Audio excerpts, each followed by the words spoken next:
Alô, alô. Roberta, vamos lá. Roberta, estão ouvindo? Estou te ouvindo, Roberta, pode Boa falar. noite. Boa noite. Coloquei aqui, Estado, organização política administrativa, e é soberano em um território. Ótimo.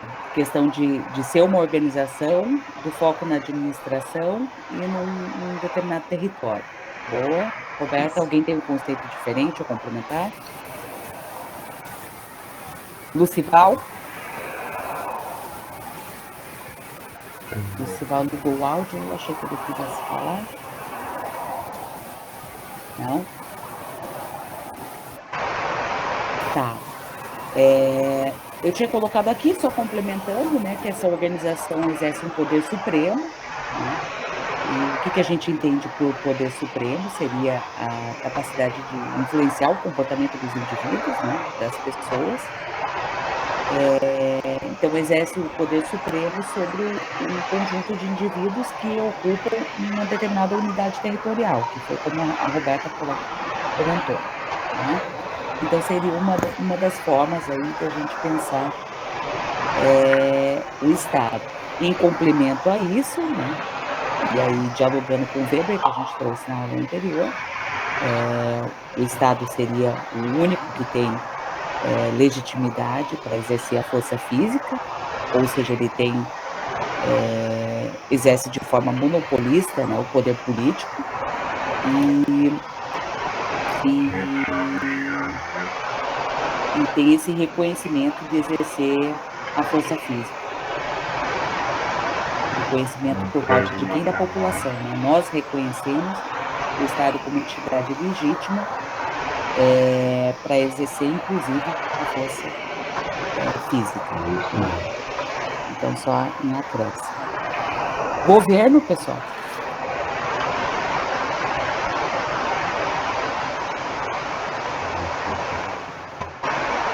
Alguém? Governo?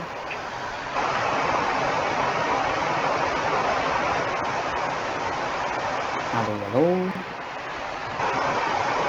Priscila está digitando. Não vai conseguir falar, mas acho que ela está definindo para a gente. Boa noite, professora. George. Pode falar, Jorge, boa noite. No caso, o governo seria pôr em prática as políticas do Estado, gestão, né? Políticas do Estado, pôr em prática as políticas gerenciais do Estado. Pronto, ótimo, Jorge. Eu coloquei aqui também de maneira complementar, tá correto, né? Que o governo em geral a gente entende como sinônimo de poder executivo nesse sentido, né? E seria a autoridade governante de uma determinada unidade política, né? Então, pode ser dessa maneira. Alguém levantou a mão e baixou de novo, acho que foi Vanessa, se eu li certo aqui.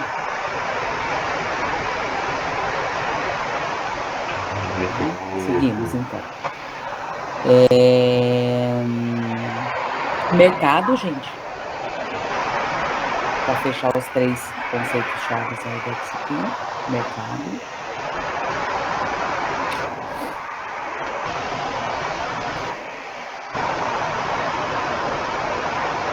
Alô.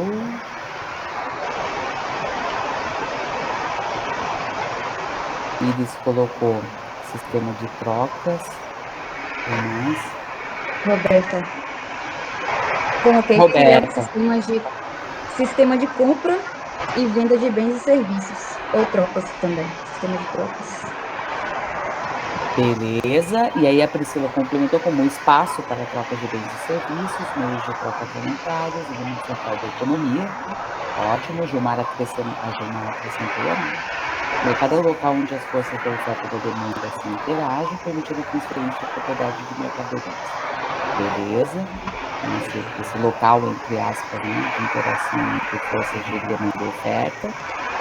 Seria a estrutura econômica privada de um país. Gleidson, levantou a mão. Tem uma questão também relacionada ao mercado que pode se pensar não só como compra e venda de mercadoria ou de bens e serviços, mas de uma especulação, né? O mercado também ele vive de ganhos que, no geral, não é físico, né? É algo ali que ele vai oscilando ali ao interesse dele, vendendo comprovações, ativos, enfim. Então, o mercado também é essa figura, né, que não vende nem compra nada, né? Fica ali na especulação financeira, tendo muito lucro. Muito louco, gostei da finalização. A gente estava vendo, né, pessoal, a gente viu na aula passada, né, que existem vários tipos de mercado, né, por exemplo, um pouco que o colega acabou de falar, né, mercado de capitais, a gente pode olhar também mercado de trabalho, enfim, mercado imobiliário, mas de qualquer maneira, essas definições que vocês deram são suficientes. Eu havia colocado como sistema de trocas do qual participam agentes, tanto agentes, né, de maneira individual, como instituições também, interessadas em vender ou comprar um bem ou prestar um determinado serviço, né, prestar ou receber um determinado serviço, mas é ok para a definição de vocês. Fechado. Legitimidade, que deve seguir algumas regras, né, todo mercado ele funciona de acordo com um conjunto de regras, né? Como a gente bem viu, né? A ideia própria mesmo do liberalismo de maneira raiz, né? Ainda vislumbrava no Estado um agente para regular a concorrência, né, dentro desses mercados. Legitimidade. Legitimidade, alguém?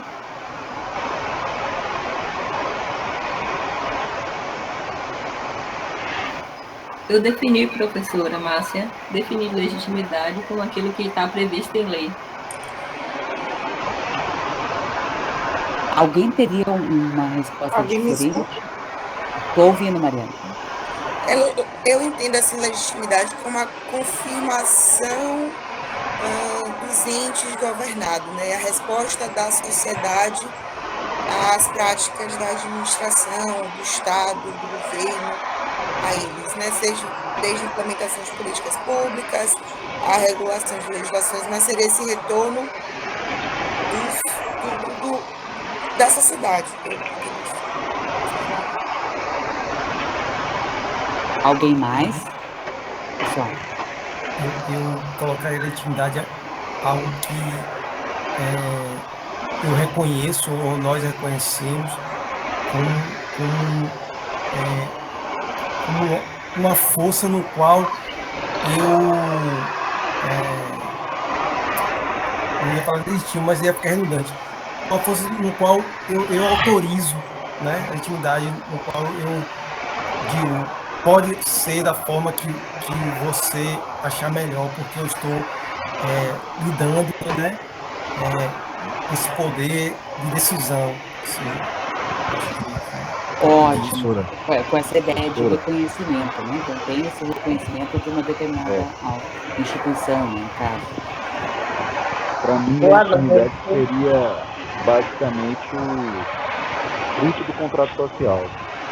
Acho que aqueles indivíduos, dentro de território, sem sua soberania, forma de contrato social, no caso, tanto as revoluções burguesas como agora, assembleias representativas, né? Representativa por representante eleito, e ali nasce a legitimidade de ação do Estado. Então seria, via de regra, o fruto do contrato social. Perfeito, Matheus.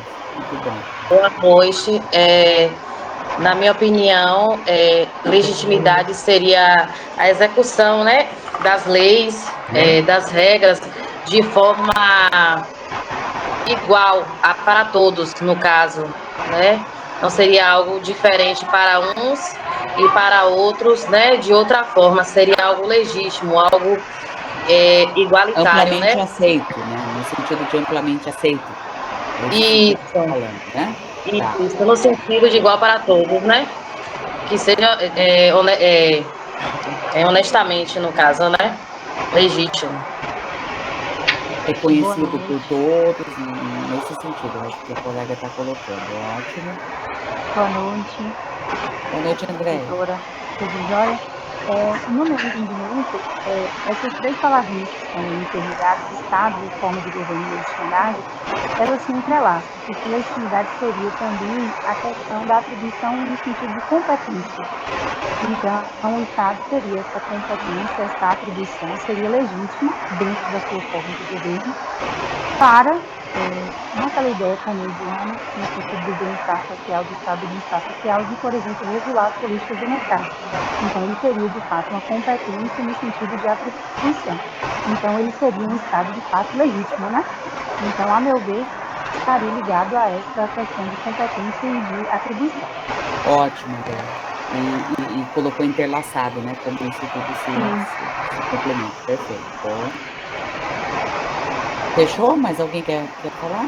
A legitimidade, para mim, eu vejo como um reconhecimento da autoridade do Estado, né, do poder de decisão, né, do poder de coesão, entre outros, né, da força, inclusive, por parte do cidadão. Né, ele reconhece o espírito, né? Pode ser através do voto, né, que a pessoa votou na autoridade, né, ou no parlamento, ou no executivo. Né? Então, o órgão é legítimo, legitimidade que exerce o governo. Isso aí. Oi, boa noite, pessoal. Pronto, ótimo. Pode falar ainda, professor? Deu uma pifadinha. Tá me ouvindo? Tô te ouvindo. Boa noite. Eu só um complemento aos colegas que me antecederam. Eu acrescentaria que a legitimidade ela pode ser lida e interpretada como uma prerrogativa. Quem detém a legitimidade para determinada coisa tem essa prerrogativa, essa garantia, essa permissão para fazê-la, entendeu? No caso do Estado, está relacionado, como o colega colocou, ao contrato social, ao uso da força, como a professora falou também, e tudo aquilo que é pactuado, ainda que de forma tácita, na conformação do Estado, no caso do Estado brasileiro, todas as competências que a gente analisou, as divisões, a separação dos poderes, enfim.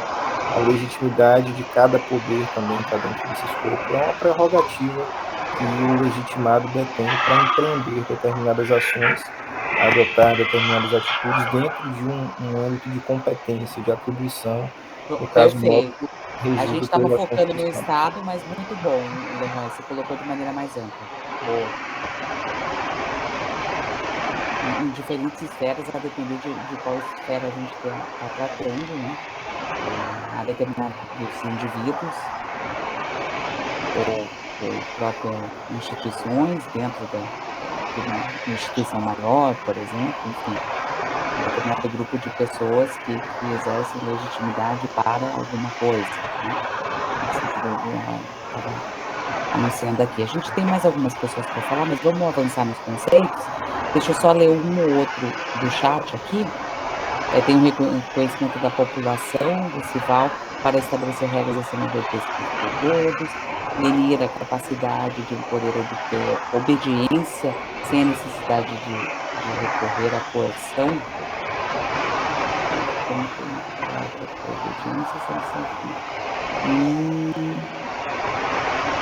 Não sei, Lenira, se está muito... Nesse caso aqui que você falou, né? Talvez sem necessariamente recorrer à coerção, né? Porque, enfim, há várias espíritas escrevendo aqui. Mas vários de vocês colocaram algumas outras ideias, né? Karina, reconhecimento do poder do Estado pela sociedade, por aí vai. Tá? Acho que ficou ok. Sobre a função, pessoal, a função dos três poderes, né? Vamos começar com o legislativo. Legislativo, alguém, por gentileza? Fazer lei e fiscalizar a ação do executivo, basicamente é isso. Na lógica tricotâmica aqui no texto. Perfeito, Matheus. Mais alguém por complemento? Eu ia falar da questão do peso e contrapeso, né, dos três poderes, que cada um serve para fiscalizar o outro e manter uma harmonia ali na instituição chamada Estado, né? E o legislativo seria a figura de criar as leis, né? O executivo executar e o judiciário guardar essas normas, né? Esse arcabouço normativo para que fosse executado, né? Fosse compreendido e executado. Pronto, o Gleidson já chegou no próximo. De maneira geral é isso. No executivo, então, pessoal? O legislativo fechou, o executivo. Ó, Crispina está escrevendo responsável pela execução das leis formadas pelo legislativo. E judiciário, esse judiciário geralmente não é produtor de leis, né? Para a gente tentar explicar. Compete, aqui a Giseia ainda está fazendo comentário sobre o legislativo, basicamente legislar, né, e fiscalizar atos do executivo. Já sobre o executivo, execução das leis, implementação de políticas públicas, beleza, fechou. O judiciário.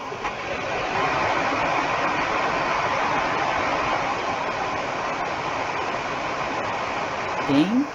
Ok.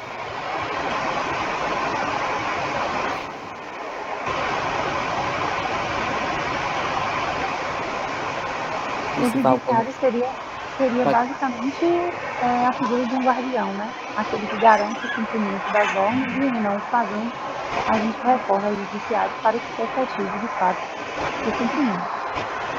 Ótimo. Como guardião, mais alguém? Boa noite, gente, né? O judiciário, né, ele de forma mais ampla, ele, né, tem aquela função geral, né, de julgar os conflitos entre os cidadãos, né, entre as pessoas na sociedade e também, né, entre o Estado. Pronto, o Jonathan colocou aqui também mediar a relação entre o executivo e o legislativo. Lucival, julgar adequação ou inadequação das leis. A função que eles podem dizer a lei. Resolver conflito. Acho que ela quer dizer o que é lei, né, nesse sentido. Professora, boa pode noite, falar, Thiago. Boa noite, Thiago. Lembrando que os colegas falaram aí, né, algumas funções típicas do Poder Judiciário, mas que o Poder Judiciário também tem funções consideradas atípicas, né, como, por exemplo, fazer atos normativos, que seriam funções do Legislativo, né, funções típicas. Então, ele pode fazer atos normativos, procedimento interno, enfim, e pode também fazer a função executiva, que seria, por exemplo, licitações, atos administrativos de gestão. Então, só para lembrar essas funções atípicas, né, também do judiciário. Ótimo, Thiago. Nesse complemento, né? Complementando o Thiago, né? Também, né? Só acrescentando, desculpa, Paulo, eu já passo a palavra para você. Também no âmbito de produção de leis, né? O executivo muito produz lei.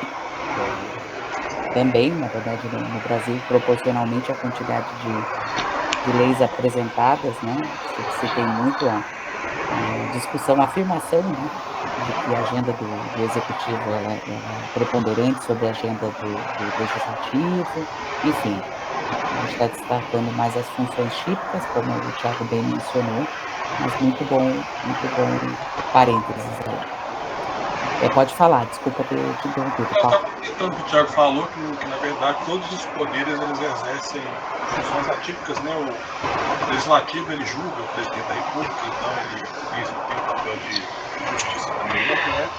O executivo ele, né, decreta leis, né, decretos, né, ou então atos normativos, então acaba que todos os três poderes acabam exercendo um pouquinho da função dos outros poderes, né, que seriam as funções atípicas do poder. Então, só para complementar mesmo.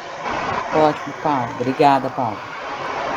Então, acho que é isso e faltou um conceito. Não. Agora, governabilidade, pessoal. Governabilidade.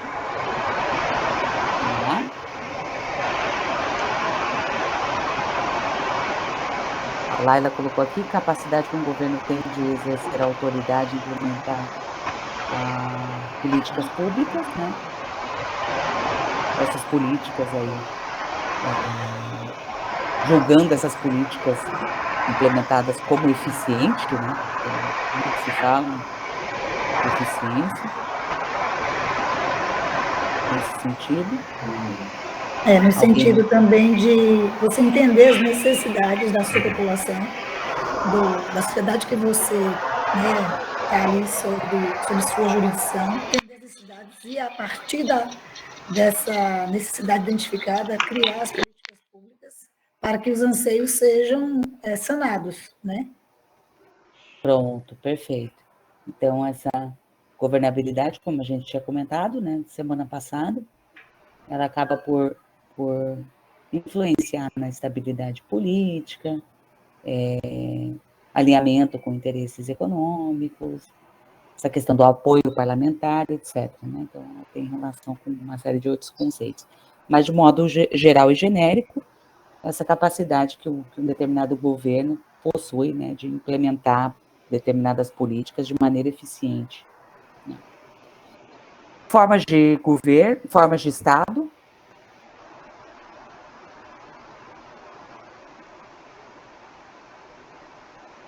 Formas de Estado, pessoal.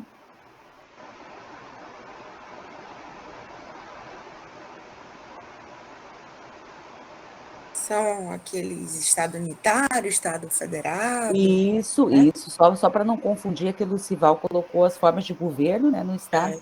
Então, principalmente, né, tem outros autores que vão colocar alguns intermediários, né, tanto em formas de Estado como formas de governo, mas, de qualquer forma, Estados federativos e unitários, não é?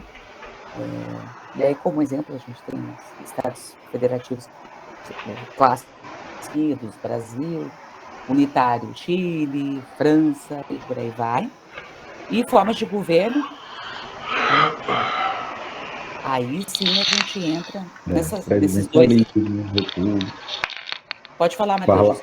Não, eu tive que sair rapidinho aqui, mas é isso. Estado seria basicamente federal unitário, como a colega falou, e forma de governo, o que é escolhido para a regência do Estado, né? Seja presidencialismo, parlamentarismo. Pronto, perfeito. Alguma colega, a depender do teórico que a gente está usando, né, pode acrescentar outros, e até com outras nomenclaturas, mas, de qualquer forma, o presidencialismo e o parlamentarismo ilustra bastante bem nessas duas formas aí, mais comuns, né, de aderência dos estados. Então, o que a gente mais tem é isso. E a pergunta do colega, não me lembro se foi Antônio que deixou uma questão, era justamente sobre formas de governo. Ele colocou, eu anotei aqui, acho que teve mais uma pergunta nesse sentido. Quais seriam as implicações da chefia de governo e de Estado estarem concentradas na mesma pessoa? Então, só lembrando as principais diferenças, né, que nós temos. Então, no parlamentarismo, o chefe de governo e o chefe de Estado é diferente, né? São concentrados em pessoas diferentes. Então, o chefe do governo seria o primeiro-ministro, o chefe do Estado, em geral, é o presidente, né? Mas poderia ser, no caso, por exemplo, no caso britânico, a rainha, ou o rei, né? Enfim, a rainha morreu. Então, teria essa separação. E esse chefe do Estado, ele teria uma espécie de papel moderador, né? Um papel institucional. Então, o que a gente vê de maneira bastante clara é que no parlamentarismo tem de maneira bastante definida essas funções, essa diferença, essas diferentes funções, né? Uma que seria mais de cunho cerimonial, no caso desse chefe de Estado, o presidente ou o monarca, de maneira geral, e já o chefe de governo, que seria o primeiro-ministro, mais atrelado especificamente às questões políticas, né? Mais de caráter político mesmo. Né? Então, o chefe de Estado representando de maneira simbólica o Estado, o chefe de governo, eu coloquei aqui umas anotações minhas, preocupado mais com essas questões políticas, administração cotidiana do governo, e esse chefe de governo, em geral, ele lidera o executivo. E do presidencialismo que a gente tem essas duas funções concentradas em uma pessoa só, né? Então, como é o caso brasileiro, né? O presidencialismo brasileiro. Então, o presidente Lula exerceria essas duas funções, tanto esse elemento mais simbólico, cerimonial, como também a principal figura aí de gestão política, né? Liderando o nosso executivo. Então, entre as questões negativas que pode haver nessa característica, né, nessa dupla função desse presidente, a gente poderia olhar como uma delas, né, o risco de concentrar poder de forma bastante demasiada, né, ao exercer essas duas funções. Também esse acúmulo de funções também poderia ser prejudicial também para a própria qualidade do exercimento de cada uma dessas funções. Enfim, a gente pode pensar em várias questões. Gleidson levantou a mão, fica à vontade, Gleidson. Professora, uma questão, acho que podia entrar essa característica também da forma do governo, é porque no governo republicano, por exemplo, o acesso, por mais difícil que seja, ele é mais possível. E no caso de uma monarquia, por exemplo, ninguém teria acesso se não descendesse de uma hierarquia, né, sanguínea, consanguínea. Então, acho que isso também era uma característica importante da forma do governo, né, uma ascensão do acesso, né, porque, por exemplo, hoje no Brasil a gente tem, por mais difícil que seja, alguém que veio de um território, né, veio do Nordeste, não tem nível superior, enfim, ele conseguiu acessar, é um trabalhador. Se fosse de outra forma de governo, talvez isso nunca aconteceria, né?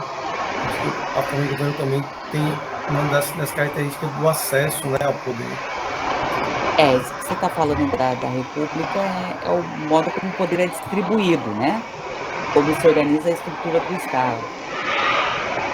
Podemos ser, por exemplo, essa república ou monarquia, nos dois casos mais extremos. Mas é um pouco isso que você estava falando, Gleidson, e da questão de acesso, né? Alguém queria falar mais alguma coisa? Só uma observação, né, em relação ao que foi dito agora, é que na monarquia normalmente também vai ter o primeiro-ministro, né? Então, assim, é uma monarquia representativa, né? O chefe de Estado ou de governo, né? Então, assim, da mesma forma, pode uma pessoa, né, que vem de classe baixa acessar o cargo de primeiro-ministro, né? Isso nada não impede. É claro que a monarquia vai ser sanguínea mesmo, normalmente. Mas as monarquias modernas... Pode haver, uma boa interferência. Parlamentaristas, né? Eu até escrevi aí. São monarquias parlamentaristas ou constitucionais? Constitucionais, Matheus apresentou aqui. Mais alguém? Gostaria de acrescentar mais alguma coisa? Eu também que não sei de porra nenhuma, né? Raimundo, quer falar, Raimundo? Não. Fechou? Então, beleza, gente. Então, não tendo mais questões, passamos ao ponto de hoje, que